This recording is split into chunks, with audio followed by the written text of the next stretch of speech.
I do beg your pardon. Let's try that once more time. We always say it's not a well-level stream without some audio issues. So welcome. It has been a while since we did one of these interviews, and what a guest to come back with. Leah, thank you so much for joining us today.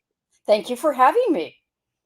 My absolute pleasure. So, folks, I met Leah in Worldcon. You remember Laura Ann Gilman, a frequent guest on the podcast. She introduced me to Leah and she said, you absolutely must have Leah to come and talk on the podcast. And boy, was she right. So today we are talking about fantasy and mystery. I am very, very excited. This is a very hit combination right now. A lot of fantasy mysteries coming out.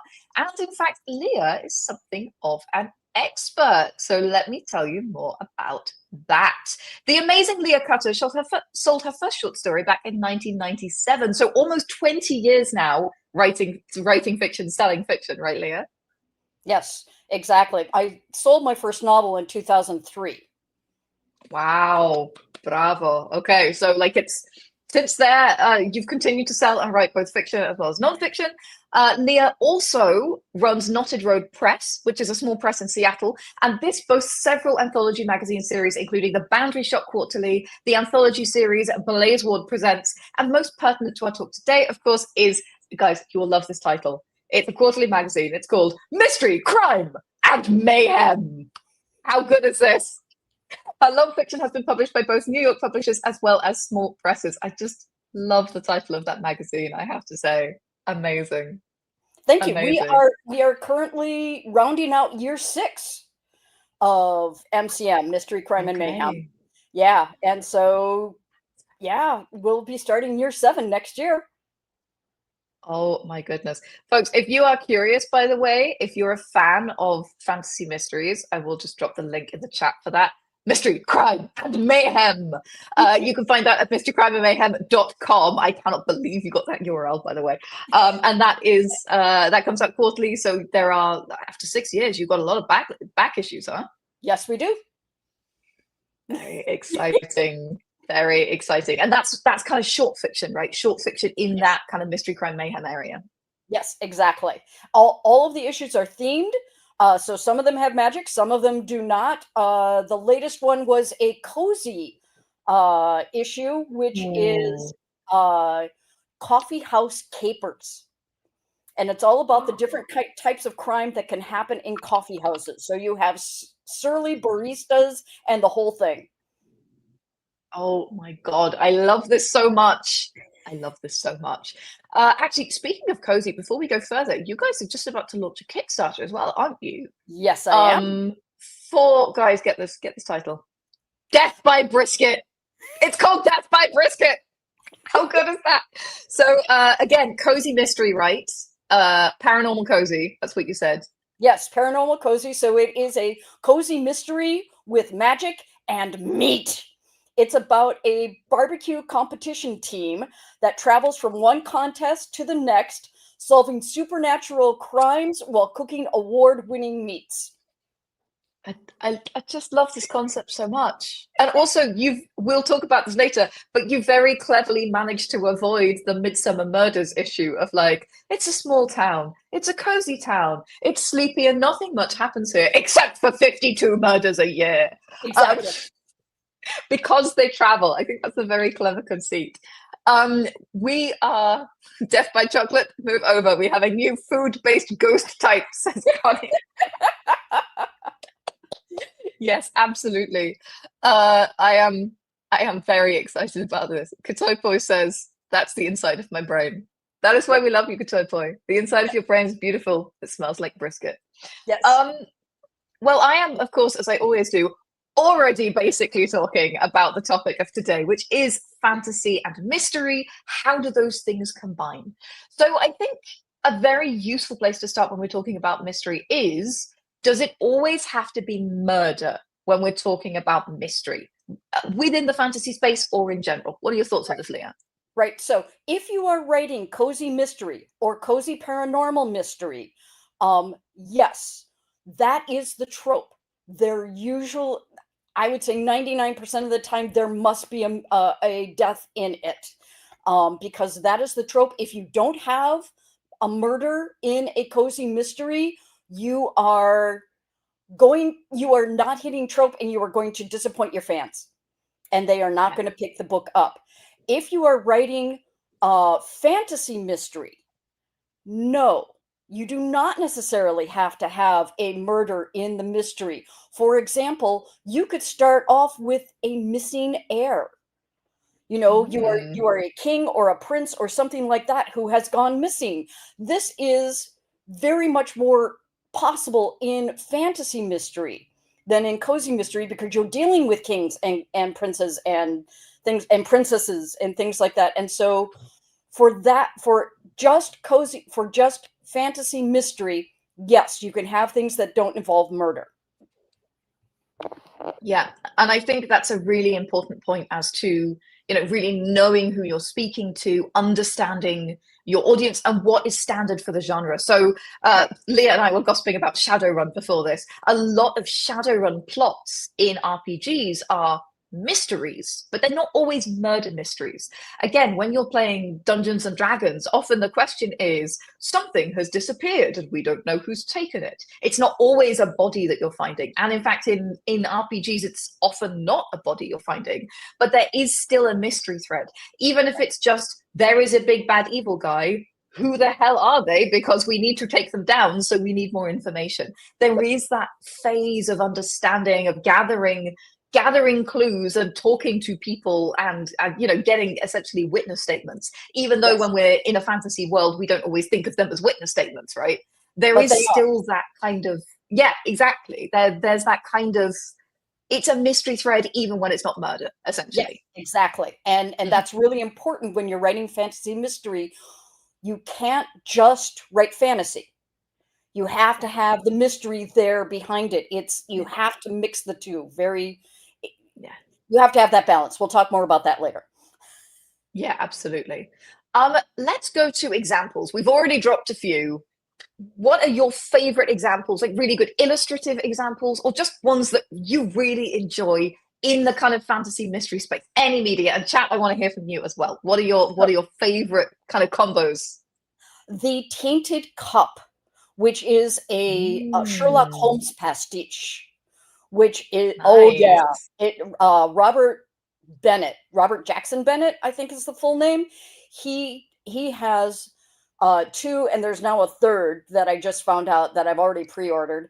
In his series Shadow of the Leviathan. That is one of my favorite fantasy mysteries, and it is straight fantasy mystery because it is a mystery and the focus is on the mystery, and it takes place in a fantasy world. And so you've got magic, and the magic influences the mystery, and the mystery influences the magic, and it's masterfully done. I would strongly recommend that as one of my favorite, just straight up fantasy mysteries. I love that. There was a book I read recently that was fantastic, that boasted as its two main characters the daughter of Machiavelli. No, sorry, not Machiavelli. I should have written this down. I'm so sorry. Moriarty. So Sherlock Holmes is Moriarty, Right. Her daughter. Sorry, his daughter, plus the daughter of it's Strange Beasts, that's what it was called. Sorry, it's the Harker of Moriarty. So it's the daughter of Jonathan Harker, the daughter of Moriarty, in this kind of Bram Stoker meets Conan Doyle. And that is a fantastic sort of exploration. There are some dead bodies, but also it's a great exploration of how fantasy and mystery can really help you explore a setting as well. It's set in Paris, so it really helps you go all over the place. Yes. I think that's probably my favorite example from recent times. I will put that in the chat. Strange Beasts. Anything else? Any movies that you have particularly enjoyed with this that you can think of? My primary media consumption tends to be books. Yeah, I don't consume a lot of story via movies or something like that. So I'm not going to be much use there, I'm afraid. Sorry. No, that's absolutely fine. I think another kind of fantasy mystery example, you get these a lot in urban fantasy. So things like the police procedural, but it's fantasy, right? So Right. Grimm is an example that was on TV recently, but there are a lot of paranormal investigation books like this as well. Right. Buffy would be the one of the first ones, right? Yes. Yeah. Which is urban fantasy that has some level of mystery, but it's more urban fantasy than mystery. Yes, it's a really, really good point. And I think it's an interesting space because a lot of movies, a lot of franchises will use an investigation thread, to quote Yes. the Mice Quotient, but they're not necessarily always like a full mystery. That's not always the main plot.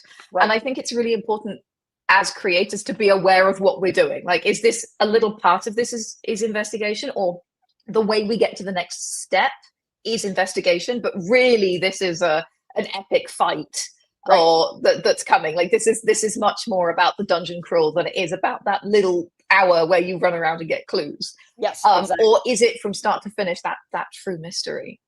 We got some good ones from the chat. Constantine, yes, absolutely. That is a character who is posed with a problem, and the problem never is what it seems to be at first. That is a Yes. classic mystery trope. Yes. Yeah, Terry Pratchett as well. Yes, several of the beg your pardon. Several of the guards books are mysteries as well. So yeah, lots and lots of examples there. Game of Thrones, not so much a mystery, but you see who's doing all the murder stuff. Now, Game of Thrones, I would argue, is one of those that does have a lot of investigation threads in it. For example, when Ned Stark is trying to figure out what's going on with the lineage, it's season 1. I don't feel like I'm spoiling too much. It's the first book, right? But that is an investigation thread within a much larger story that is absolutely not a mystery. Exactly. So I think that's helpful to sort of realize. Sorry, Leah, you were saying. No. I think of that exactly, because it is a fantasy book, and as a hook, it is who is going to win the Game of Thrones. But that is just the hook. That is not actually the heart of it, which is fantasy. Yeah, absolutely.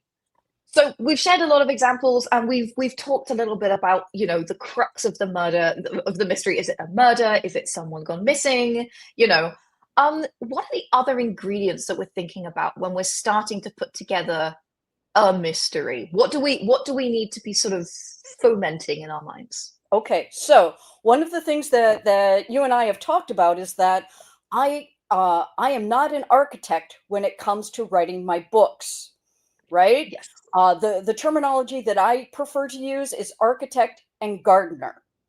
And so, are you an architect? Do you plot out everything? Is it just a back of the napkin kind of short description, or is it full architectural blueprints where you have carefully laid out every single outlet?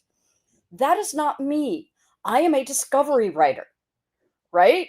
I'm a gardener. I take a handful of seeds, I throw them up into the air, and then I just follow which ones grow and hurry along the path. And so, do I write mysteries being a discovery writer? Yes. I am totally capable of writing mysteries as a discovery writer. For me, though, I need more information about a mystery than I do about a straight fantasy. So I always need who died, who killed them, and why. That's it. I don't need anything else. I can write the rest of the novel from those points. There might be world building that I do. I'm currently in the middle of writing a fantasy mystery that is, and because it's the first one, I've had to do a lot of world building and things like that in the background, but it's not plotting. Everything else is like, I know who died, I know who killed them, I know why. Now we're just letting the characters run and tell me what's happening, and basically taking the police report as these characters just go off and live their best lives and are the heroes of their own story as they go ahead investigating this murder mystery. Yeah. Yeah, and I think it is a really good point because I have written a murder mystery novel, and that I plotted extensively. And I've written a murder mystery short, which I absolutely did not plot at all. I started with 13 lines of vibes and just went with it. Um, and you can't really tell the difference from the end result. Yep. So I think that like they're both fine. They're both they're solid, right? But the fact that they were written in that different way doesn't actually matter as long as you can get to the end. So what are your tips as a pantser on getting to the end? You say let your characters run. How do you know what to feed them? Is it just instinct that you run on at this point? For the most part, yes, I run on autopilot. What I have Mm. done is, so one of the things that I would recommend if you are a gardener is Becca Syme's Dear Writer, Are You Intuitive? Because Mm. she goes into the intuitive process and how to feed your intuitive process so that way it will guide you better. And she calls it autopilot. And so for running your autopilot, you need three things. Basically, you need your background data. And I get that from reading, from writing, from thinking about mystery, from thinking about my world, everything like that. So I have all of my data and statistics and everything like that for running through my intuition. I have my coordinates. I know that at the end, I'm going to have to, I'm going to have to somehow expose the person who did this thing. So how do I work my way there? So I know what my coordinates are. Because I am writing such voicey characters who are the heroes of their own story, it's really easy for them to just run because that is their set of coordinates. Each character has their own set of coordinates because they are true to themselves. So Mm. they know the path that they are going on. And anytime I try to get them to deviate from that path, I stop being able to write because writer brain says, no, that's wrong. Let them go Mm. run. It's like, okay, fine, fine. I'll take that, that last couple hundred words out and I'll let them run instead. In addition, the third thing that she she uses a term that I do not use, which is so the term that I use is put on the brakes. When Mm. do I let the imagination run and I just go and run through the autopilot, and when do I need to put on the brakes and kind of take control and say, okay, we need to kind of steer this one. The landing is over there, the landing strip, we kind of need to guide ourselves over that way. And so toward at the beginning of the book, it is 100% intuitive. I'm just racing. I'm just running with what is going on. It is all the vibes.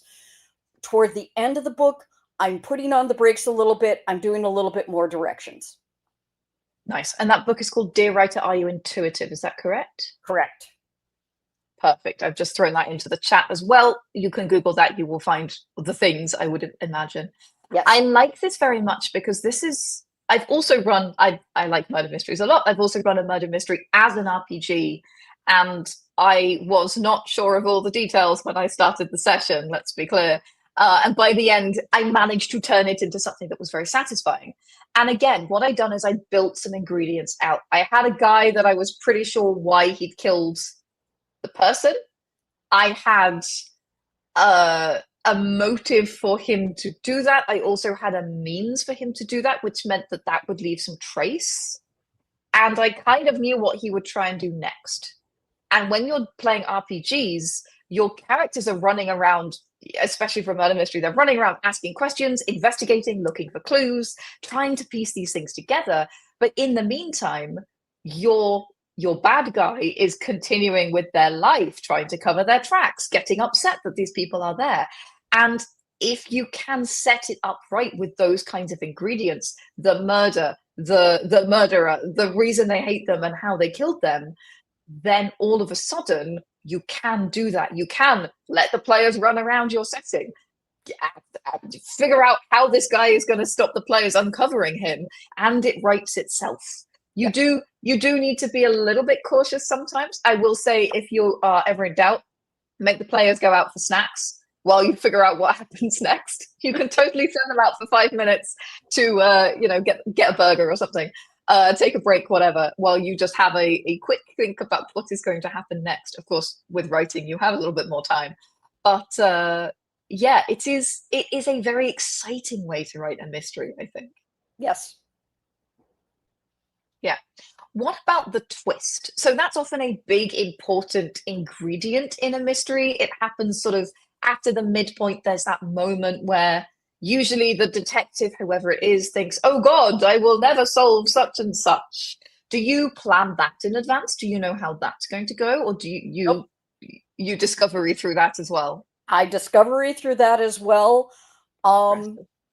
But I always, so one of the things that I have intuitively, I don't know. I read a lot of stuff so that way it goes into the back brain and it comes out my fingers and I don't actually think about it. I study a lot of things, but then when I'm in the writing office, I don't think about any of that. So that way it just comes out of my fingers. One of the things that I have internalized is the 3-act structure, which can be very easily summarized as hero, villain, victory. The Yeah. first scene, the first act is all about the hero and why they are here and how they are working and things like that, and how things start to go wrong. And when I say hero, I'm speaking both of hero and heroine. I'm just using the one term. Sure. The second act is all about the villain, and it means that the villain is having their try fail loops, that they are trying things but they are succeeding, while your hero is trying things and they are failing. And so Mm. if you have a mushy middle, it's all about, if you have a mushy middle, I always recommend going and looking at your villain and making sure that your bad guy is doing the stuff that needs to happen, and that your main character might just be reacting, but hopefully they are acting against and trying to anticipate what the villain is doing. And so when that plot twist comes, it's because of the villain, and it means that I have focused well enough on that person who is in the background. You don't actually see them. They are in the background, but they are influencing everything that's going on. And then the third act is victory, right? The hero, heroine starts doing stuff and they start succeeding. Yeah. So that's why that middle part, I understand what that twist is, because it's something to do with the villain who's been acting all this time in the background, and writer brain's been keeping track of it even though I haven't been. That is awesome. So we've talked about mystery and fantasy in a sort of general term, but obviously there are different kinds of fantasy worlds. You have second world fantasy like Lord of the Rings and Game of Thrones. You have alternate Earth fantasy. You have secret world fantasy like urban fantasy, for example. How do these different kinds of worlds change the challenges of writing mysteries? Like how does that affect the way that we as mystery writers, RPGs or prose writers kind of affect the mystery structure? So the mystery structure remains the same Mm, because, again, one of the things that I think we'll get into later will be, you need the balance of fantasy and mystery. All that the world setting does is give you alternatives to the types of things that can be a mm, mystery. It yeah. gives alternatives to the way that you seek clues. Maybe you are scrying into a place and your spell fails, and so you have to go and actually break in, but then there's magical barriers on it or stuff like that, as opposed to you go and you talk to somebody. If you're doing urban fantasy, you go and you talk to somebody and they give you two truths and a lie. So then you have to go and investigate and figure out which is the truth, which are the lie, and then you can go back and confront them, only to find out that that lie was to protect somebody else, and so on. So I don't think it affects the challenges. I think it presents different opportunities for what you Mm, include in your mystery, how you go ahead and solve your mystery, how you investigate your mystery, but the bones of mystery are still there, are still the same. Interesting. I like that. What about dealing with things like very high magic or mobile phones? Those are kind of the two things that I think scare a lot of us. We're like, either anyone can call anyone and figure out anything, or with very high magic, you get things like mind, like especially in Dungeons and Dragons, you get mind reading spells. You get, all of these, like you can see people's alignment, that kind of thing. So that I feel like it can be a big challenge for writing mystery. Exactly. That could be a challenge. However, that just presents opportunities. I'm sorry. I just get inspired I by love it. that sort of challenge. One of the things about cozy mystery and cozy paranormal mystery that I love is that you have limited resources. Cozy mystery and cozy paranormal mystery take place in small towns because you don't have the big police department that you're working with. You don't have a forensics lab that rolls in and is able to detect everything. And so that constraint is part of the fun of figuring out, how do I work around this? Sure, I can read the alignment of the evil person. That might not be the mystery. I might know that that is the person who did it from day one. How do I stop them? How do I bring them to light? How do I, with all of their, royal connections, they're untouchable. How do I break through that? And so it's not so, and so sometimes with fantasy mystery and also with cozy mystery, it is not figuring out who done it, but it's figuring out who done it and how do I bring them to justice. I love that. Drunken Panda adds, "Oh yes, I read the mind of a crazy person who accidentally looked at an elder evil." Yes. Yes, bad things sometimes happen when you read people's minds. Like that is also a very interesting way to kind of bring in complications, Yes. essentially. And I think that's one of the things you're really talking about is essentially it's something I call the triangle of power, essentially, where you have the ability, but then the ability has a cost and it also has a limitation. Yep. Those costs and limitations can be applied as complications, essentially. So, Right. like, you don't have the power to keep reading somebody's mind, or they have somehow resistance, or they're wearing a tinfoil hat, or you do read their mind, but what you get is very unclear and could mean one or the other thing. Like that. Right. This is essentially what you're saying is like make it more complicated. Yes. Make it more complicated. Make it harder on your characters. Torture those people. Yes. The reason I'm not an axe murderess is because I have characters that I can torture. That's going in the TikTok quote. Yes. Yes. And so I enjoy making those characters go through those hoops because that then gives me the opportunity as a discovery writer to figure out the really cool stuff that I'm going to do next. So this spell doesn't work, that spell doesn't work. Guess what? We're going to have a whole scene for how we build these three spells together in order to finally make it work. And we learn that that's not the bad guy. And so what are we going to do now? I love that. I absolutely adore that. That kind of touches on this next question, which is how do you keep secrets from your audience and from characters when magic gets involved? Well, if you're doing something like Shadowrun, you have telepathy, you have the psionics and things like that. But you also have gods, right? And so that's a really good way of making sure that, your audience and characters don't know what's going on, is because you've got gods there. And I'm sorry, maybe you can read the mind of Loki, but you don't want to. You Oh just yeah. Yeah, you just don't want to. There is not enough brain bleach for that sort of thing. You also have anti-magic spells. You also have characters that are stronger than you. You also have and again, you might be targeting all your magic at the wrong person. They might be out of spell range. There's all kinds of ways that you can work that sort of thing out. Mystery is all about information flow. And how do you give the audience, your readers, enough information to keep them involved while at the same time keeping them in the dark?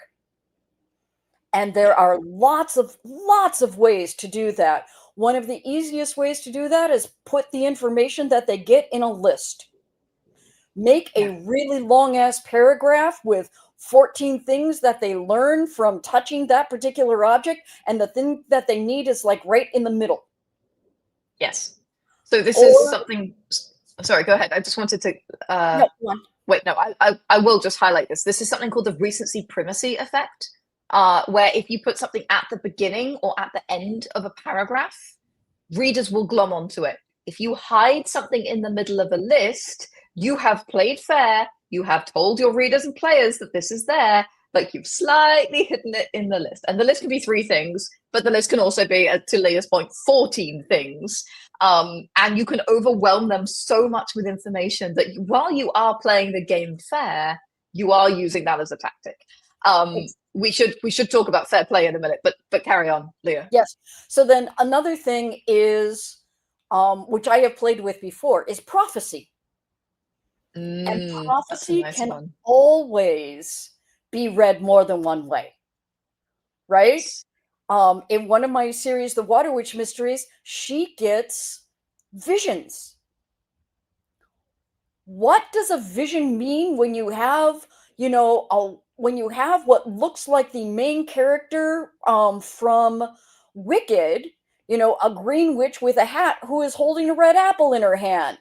Okay, we know she gives this apple to somebody, they die, but what does that mean? And so one of the best ways, I think, for hiding information from your readers is you give it to them. It's a vision. How do you interpret that vision?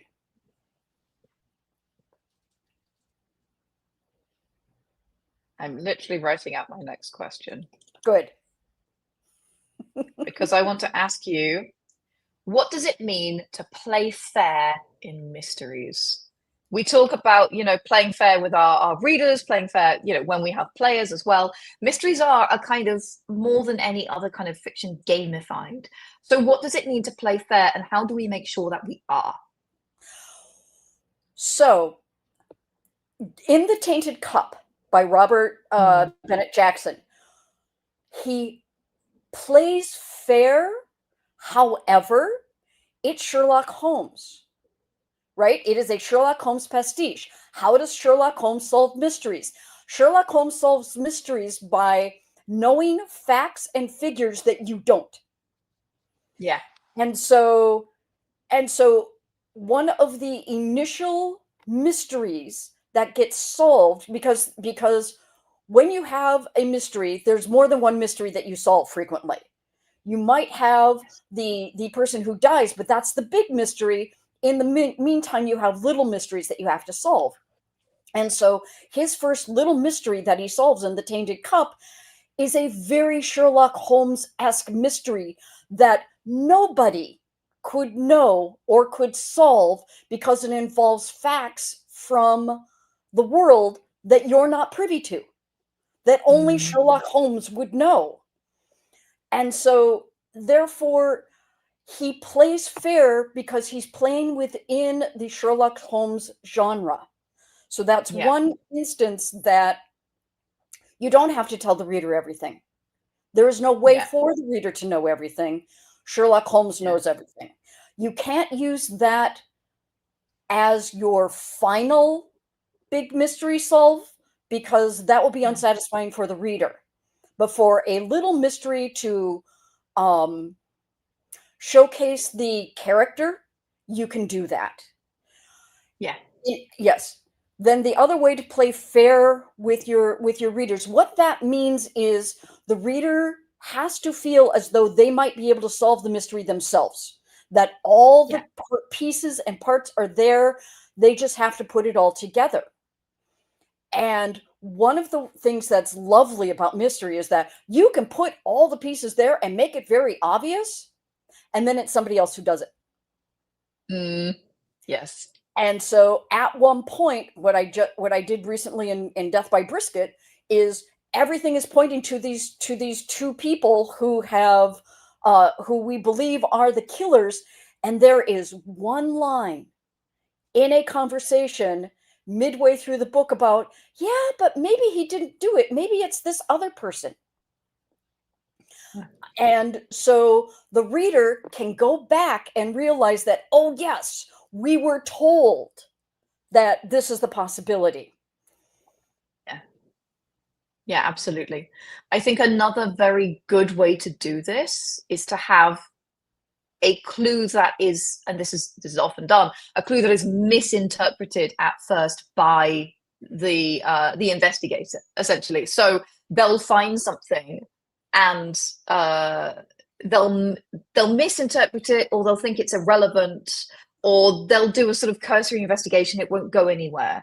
Right. And this is actually one of the very classic twists that they use, is that piece of information that they investigated and it didn't go anywhere, or it seemed like, oh yes, there were 3 flies in the room, that was annoying. It turns out that is recontextualized in the twist, because new information reveals that was pertinent all along, but you didn't have enough to understand it. Yes. And usually that is the moment that the investigator goes, oh, it's all come together. So that's a very useful trick. That's absolutely one that I've used before in a mystery, to kind of, I did it with coffee ice cream next to the body, and it just looked really random. And then at the end, it turned out to be like the thing that helped unravel it all. So that can be another nice way of using those kinds of things. I've mentioned it, so let's talk about it next. What are red herrings, and how do they change in fantasy mysteries? So one of the things, when you asked me that question and I read about it, I was thinking, do I write red herrings? I'm not sure I actually write red herrings. I think I write pink herrings. Okay, interesting. I'm intrigued. Instead of red herrings. And so I say that perhaps my main character believes that this person did it, but when they go and they talk to them and they start the investigation, they realize that they didn't. And so I think that's more of a pink herring that sends them along a path that turns out not to be correct. And so I think for a red herring, you are more certain that that is the way that that things are going to go, but it turns out not to be the case. I had a better definition for this and I have lost it. I'm sorry, not enough caffeine this morning. No worries. I know it's very early where you are over in Seattle. Essentially, yeah, so red herrings are things that look like they're important but don't turn out to be. Like, the knife was missing and then it turns out that it was something else. It wasn't part of this. It was that somebody stole the knife, and then it turns up later in a pawn shop because somebody wanted to get a engagement ring for their girlfriend or something. Right. Like, those are very classic. They look front and center like they're very important. You sort of point at them and say, this is an important clue, this is an important thing. And as you unravel it, it gives you more information about the world, it gives you more information about the people, but it doesn't always kind of pay off directly connected to the murder. Exactly. So my pink herrings are, yes, you have information and you have to go and investigate, but it's not as strong as a red herring. It's just a scenic viewpoint along the path. And so instead of going from one path to the next, you have the scenic viewpoint, and you kind of do a loop up to look at that scenic viewpoint, and then you come back to the main path and realize, because you realize that's a distraction. It's not actually part of what's going on. So for fantasy mystery, your red herrings, or pink herrings in my case, can be pretty much anything, because again, the bones of the mystery are the same, but the red herring could be a magical thing. It could be a spell. There were the remains of a scrying spell left on the room. What does that mean? Who is scrying? Is that important? Yeah. That sort of thing. So I think that the presence of red herring stays the same. What they can be changes whether or not it's fantasy or straight mystery. Yeah. I have a little truism about red herrings, which is that red herrings, funnily enough, it's pretty much what Rootstander just put in the chat. Red herrings can feel to the reader like they waste time.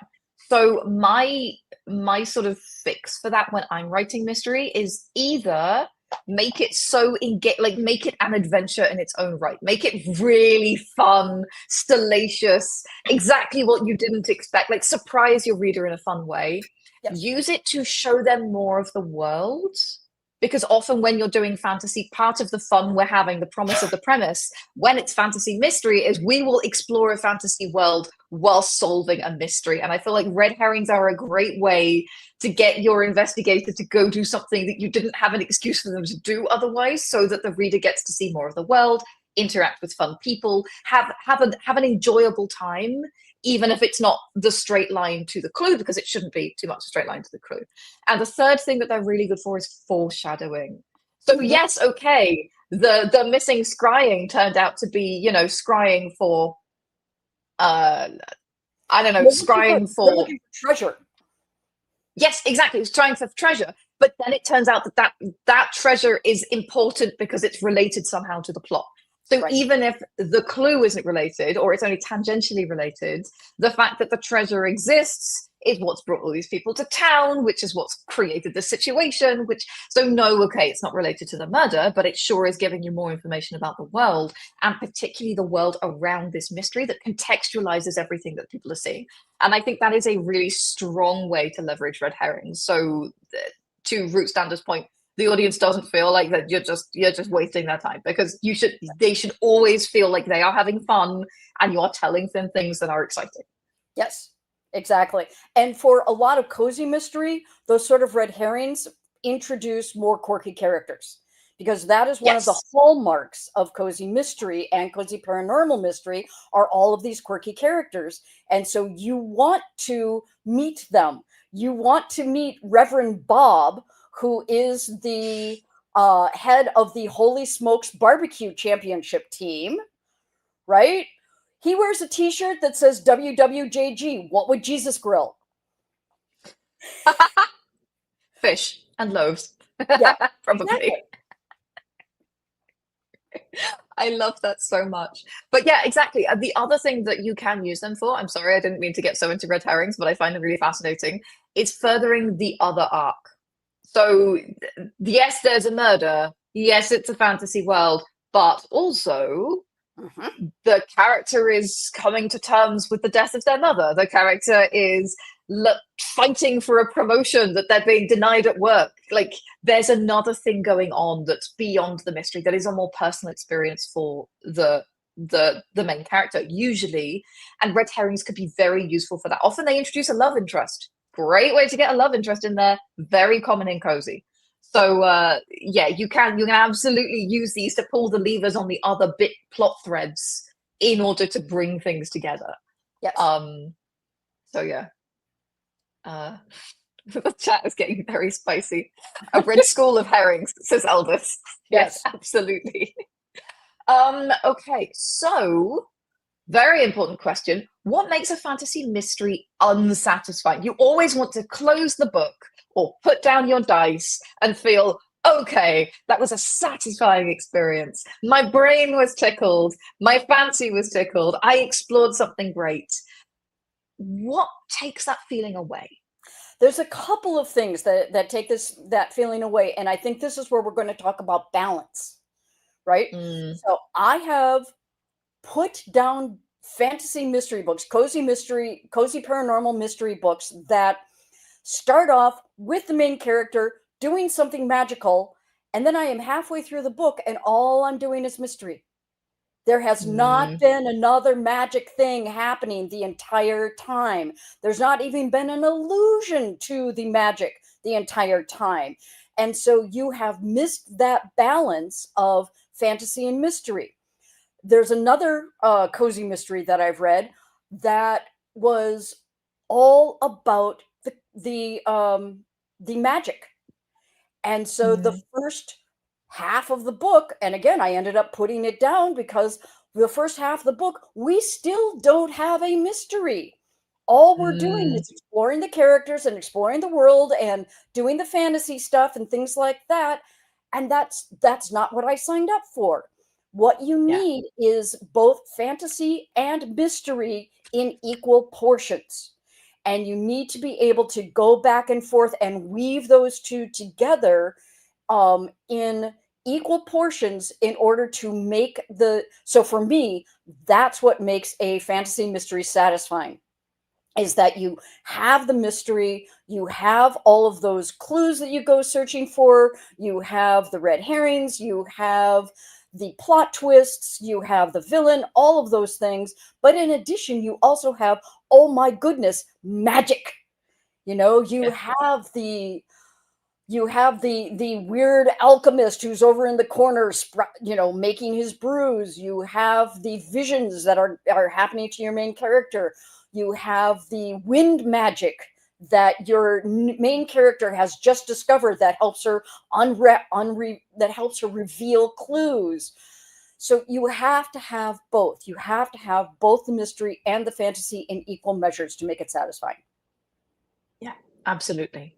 I think another thing that can be forgotten when you're combining these two genres, especially as you're trying to manage that cocktail, is there has to be the stakes and the feels as well. So yes, this is a fantasy world. Yes, you're doing a mystery, but also we need to know why the character cares. We need to know why it's important to them. Obviously, if it's cozy, sometimes it's, I might lose my bookshop, as opposed to the world may end. But still, those stakes are real to the people experiencing them. The fear is real. And I think that sometimes people get so into the cozy or so into the mystery or so into the fantasy that they forget that there should be an actual sort of human or elf or orc experience in there as well. Right. Now, with cozy fantasy, remember, your primary goal is not to have tension. So there are two things that will draw a reader through a book, right? One is tension. Oh my God, what happened? What's going to happen next? How am I going to do this? The other, and so basically think about it, you have what the reader knows and what the reader wants to know. Yeah. And those two things and the movement between those two pillars are what draws your reader through. So one of those two things that can draw your reader through is tension. Oh my God, what happened? What's going to happen next? I'm so worried, things like that. The other, and those are sharp staccato sorts of bursts of tension as you go along. The other chain that you can use, and you lean into this much more heavily in cozy mystery and cozy paranormal mystery, is curiosity. Yeah. I want to know more about the world. I want to know more about this magic. Ooh, that's really cool. That sort of thing. And so you're still raising questions in the audience's mind, but you're very much more focused on curiosity than you are on tension. So in fantasy mystery, you can lean more heavily into the tension and you can have chase scenes and things like that. And cozy mystery and cozy paranormal mystery, no, you don't have that sort of thing. In modern cozy paranormal mystery, you can have some tension and some threat to the main character at the very end when they confront the villain, but they're not really in that much danger, right? Because this is cozy. That means lack of tension. Yeah, absolutely. That actually takes us very nicely to an audience question that came in earlier, which is, she says, trying to find it. What exactly is the line between cozy and when it stops being cozy? I think a lot of it is those stakes, essentially, right? A lot of it is the stakes. A lot of it is, for example, there was a cozy paranormal mystery. It was in the subtitle, a cozy paranormal mystery. It was in the blurb, a cozy paranormal mystery, things like that. The main character, who was a witch, broke into the morgue and held the hand of the dead person. That is not cozy. That is dark. Yeah. That is not cozy. You cannot do that. You have to keep the vibes friendlier, right? Yeah. And so, yes, there can be a dead body, and we glance at it and then we look away, or we don't even see the dead body. It's, in the background. We hear about it on the news, something like that. So a lot of it has to do with how we deal with the death. It is almost always the death of somebody we don't like. Yeah, It is absolutely. not your best friend that died. If you are doing cozy mystery, it has to be the death of somebody that nobody likes, nobody cares for. They deserved Your Honor, they needed killing. So also going on the TikTok. So that has to be a big part of what makes it cozy, as opposed to not cozy. The quirky characters. You have to have quirky characters in cozy mystery. That is a big part of it. Another part of cozy mystery is there have to be limited resources. You can't be in a big, if you are in a city, there has to be some reason why you can't contact the police, why you can't contact the FBI. Remember that cozy mystery is escapist literature. There are no homeless people in cozy mystery. Yeah, absolutely. It's not about real world stakes. It's about cozy stakes. So I will say we do have a whole podcast episode about cozy fantasy. We did that with Caitlin Rozakis, who is the New York Times bestselling author of Dreadful, which is up for World Building Award, actually, the oldest award. Very exciting. So do check that out. We had another question about sci-fi and space opera, and I'm happy to say we have another whole episode on that with the fabulous Mer Lafferty, who has a whole series called the Mid-Solar Murders. Yes, it is absolutely a pun. We do have a lot of episodes on this, so guys, do check out the channel. And if you have other questions that we have episodes for, I will pop them up as well, because I am lucky that we have many fabulous experts like Leah who come and talk to us about these things. Let's have a look.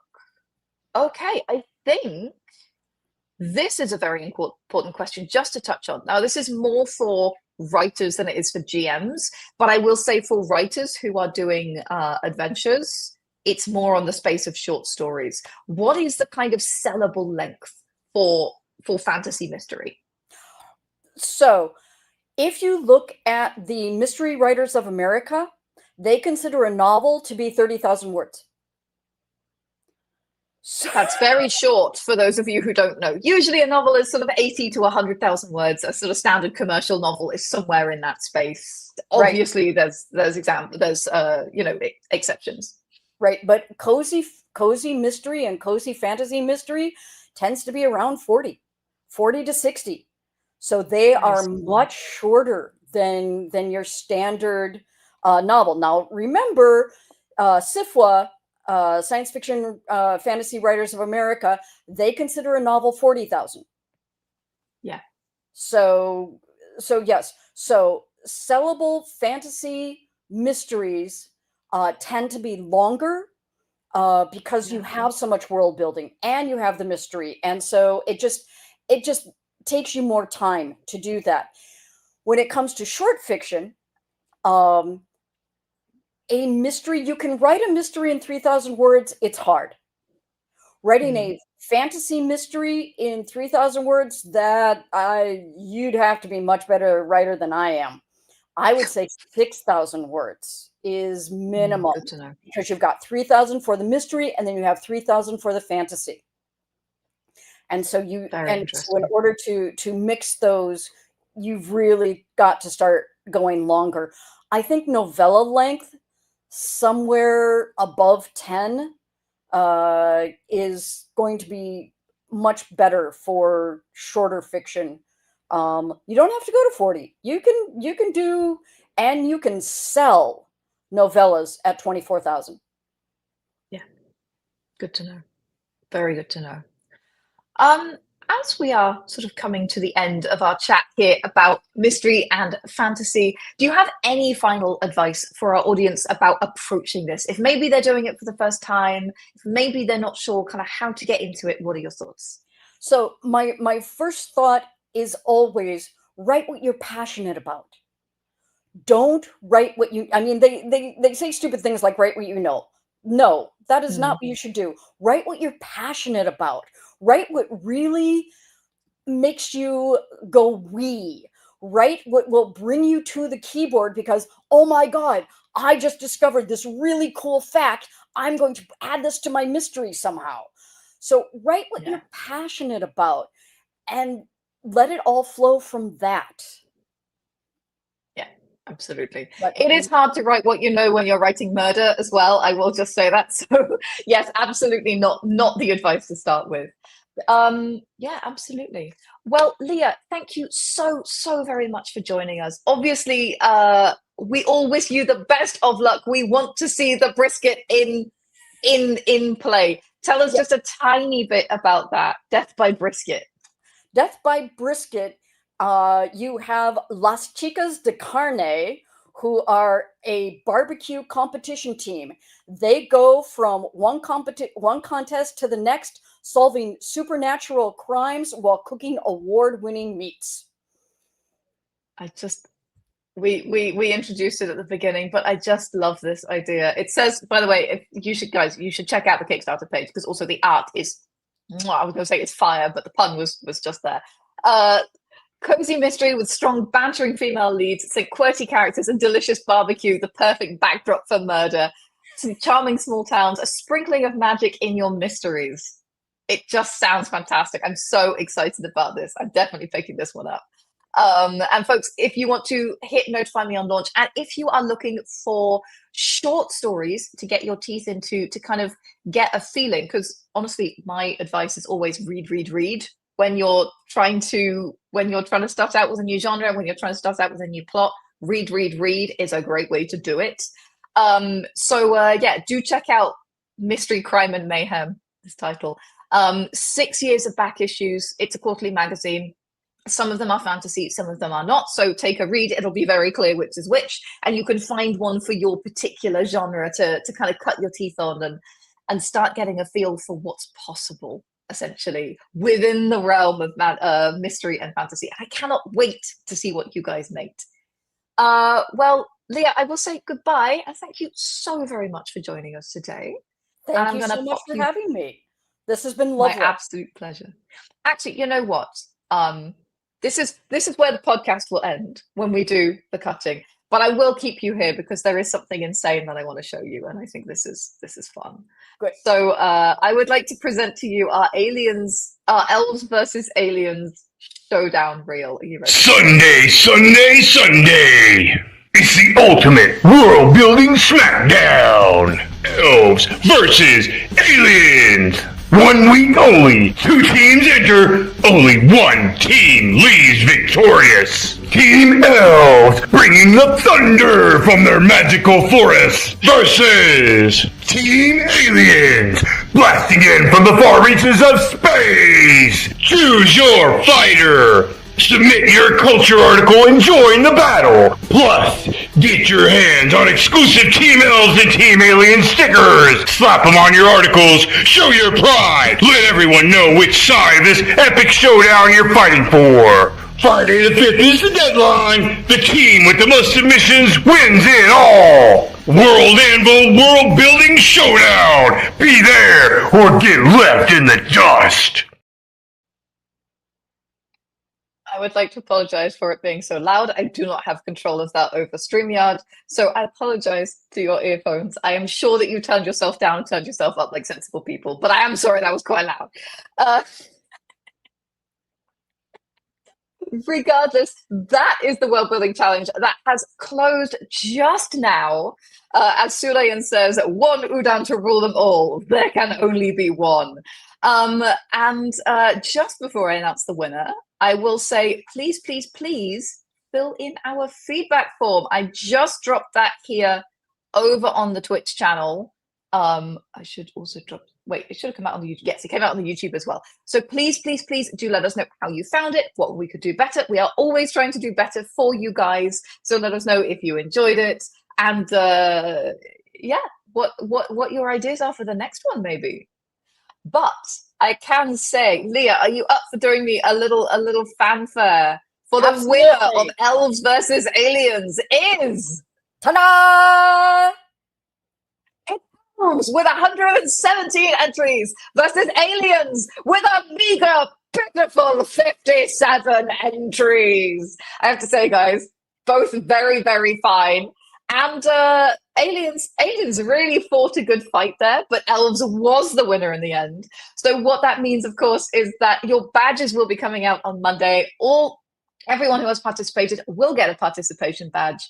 And Elves, look forward to your crowned winner badge. Everybody who wrote an Elf article will have one of those.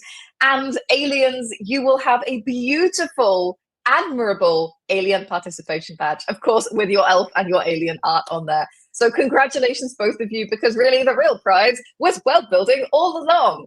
You have new articles, you have new concepts, and that's what it's all about at the end of the day. So folks, thank you all for playing along. Thank you, Leah, for the wonderful fanfare. That was fantastic. And I want to wish you all a fantastic weekend, a creative weekend. And I will see you all very soon. Now, you know what to do. Grab your hammer and go world build.